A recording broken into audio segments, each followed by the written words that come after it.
Estamos de volta com Conexões de hoje, que trata da publicidade dirigida às crianças. Nós estamos conversando com Diógenes Carvalho, que é professor da Faculdade de Direito da UFG, e também com Zander Campos, que é diretor da Associação Brasileira das Agências de Publicidade em Goiás. Bom, Zander, você falou da questão da restrição à liberdade de informação das agências, da publicidade. A publicidade ela poderia se enquadrar dentro dessa questão de liberdade de expressão, liberdade de informação e, por um outro lado, como regulamentar essa publicidade que às vezes pode ser utilizada de forma danosa, principalmente como o professor colocou, para pessoas às vezes que não têm capacidade de discernimento, como é o caso das crianças, ou de pessoas com problemas de cognição, por exemplo, que às vezes não percebem o grau de fantasia da propaganda. Bom, em primeiro lugar, a gente gosta até de fazer um comentário que foi feito pelo ex-presidente do STF, Aires Brito, no nosso último 5º Congresso da Indústria da Comunicação, realizado há 3 anos atrás. A liberdade de expressão é a irmã siamesa da democracia, né? A publicidade privada, ela, vamos assim dizer, ela financia as redações privadas, os editoriais privados da livre imprensa no país e no mundo afora. Isso é muito relevante, que o recurso da livre iniciativa do mercado publicitário, nós estamos falando isso sem envolver o recurso público, né, que o governo também é anunciante, seja nível federal, estadual, municipal, ele contribui para a independência editorial dos veículos da nossa imprensa. Mas, voltando especificamente à questão que você pergunta, nós acreditamos que o país já tem um conjunto de normas regulatórias, que a gente estava mencionando no bloco anterior, e sem falar que nós temos também outros canais, como o Ministério Público e os PROCONs, e também ONGs, diversas ONGs muito atuantes que também militam nessa área do segmento infanto-juvenil para fazer essa interlocução com a sociedade civil.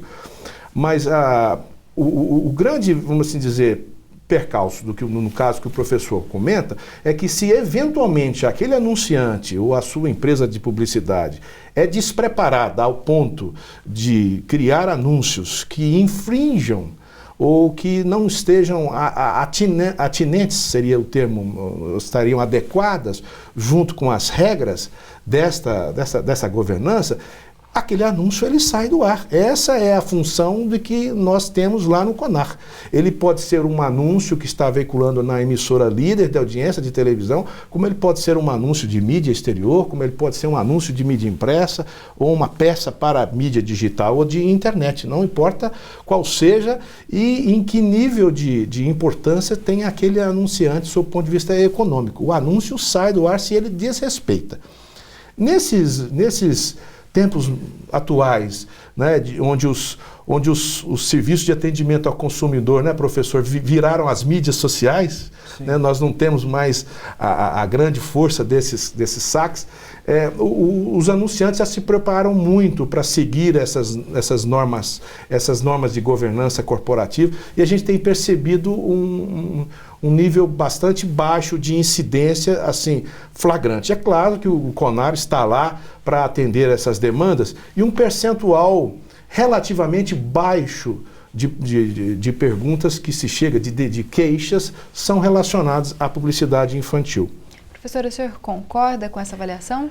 Bom, sobre esse aspecto legal, assim, a gente tem uma produção no Brasil legiferante muito grande. Tem muitas leis e pouca efetividade delas, né? Nós contamos hoje com um dos melhores códigos de defesa do consumidor do mundo. Sem sombra de dúvidas, é um código modelo, é um código que foi feito por professores, um código que contou com o melhor know-how, assim, por exemplo, ele pegou a melhor experiência americana, a melhor experiência europeia, né? Quando ele foi idealizado, projetado, após a Constituição de 88, ele já veio com todo esse aspecto, né? Então, essa proteção muito grande a esse consumidor, parte fraca, parte vulnerável, parte debilitada aí dessa relação contratual. Esse sistema misto que foi implantado no Brasil, que é feito pelo CONAR e pelo Código de Defesa do Consumidor, embora o CONAR ele tenha esse código brasileiro de autorregulamentação publicitária, isso ele não tem uma força cogente de lei como existe o do Código de Defesa do Consumidor, né, que é uma norma de ordem pública, interesse social e também de origem constitucional, né? Toda essa proteção à criança consumidora está em um único dispositivo do Código, que é o artigo 37, que vai tratar da publicidade enganosa e abusiva. E lá no parágrafo 2º, ele diz especialmente aquilo que é contra a deficiência de julgamento de crianças e adolescentes. Então ele deixa isso de uma forma bastante aberta, né, de uma forma assim não tão bem trabalhada, enquanto eu tenho outros modelos que trazem algumas situações bastante interessantes. Eu gosto muito do Código do Reino Unido, que é o UK Code of Broadcasting Advertising, que fala justamente sobre isso, né? Por exemplo, uma proibição de uma veiculação de uma publicidade infantil após o programa, né? Um programa específico, uma publicidade sobre aquele boneco, sobre aquela questão.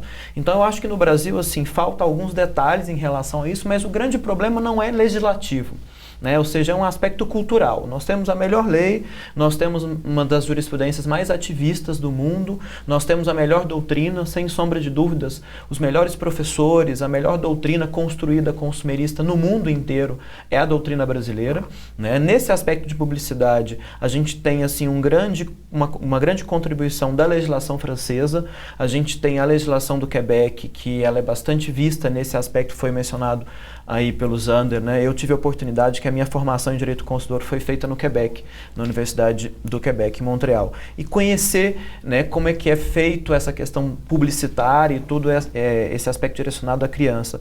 Mas minha maior questão que eu vejo hoje no consumidor brasileiro é um aspecto cultural mesmo, ou seja, uma mudança de modelo, de paradigma, e isso nós vamos fazer aí 25 anos de Código de Defesa do Consumidor, né? Ou seja, é um tempo muito curto e muito pequeno, uma mudança de cultura e mudança de comportamento.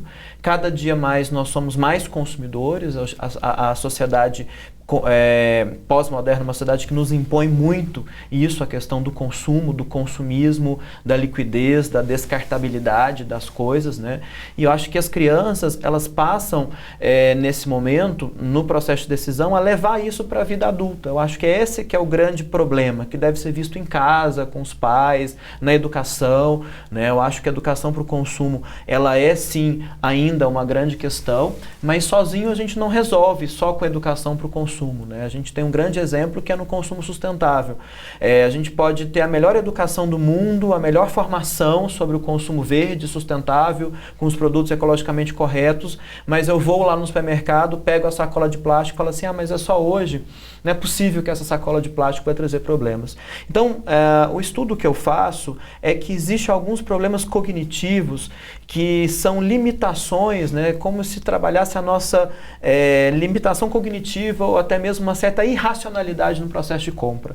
E isso deve ser tratado dentro do plano legislativo, ou seja, existe muita coisa que eu não consigo realmente trabalhar. Por exemplo, nós não sabemos trabalhar com compensações futuras.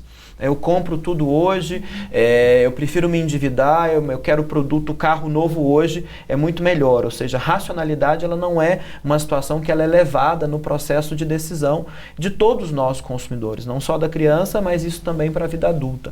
E esses efeitos, que a gente chama de efeitos de framing, de enquadramento, de marcas, de coisas que a gente traz conosco nas nossas lembranças cognitivas, por exemplo, eu vou comprar o Omo porque o Omo lava mais branco, né? Porque minha mãe sempre disse isso para mim, né? Que o hipoglose ele é a melhor pomada. Então, essas situações cognitivas elas devem ser levadas para dentro da lei, que a vulnerabilidade cognitiva ou psíquica ela é natural, né, de todo consumidor.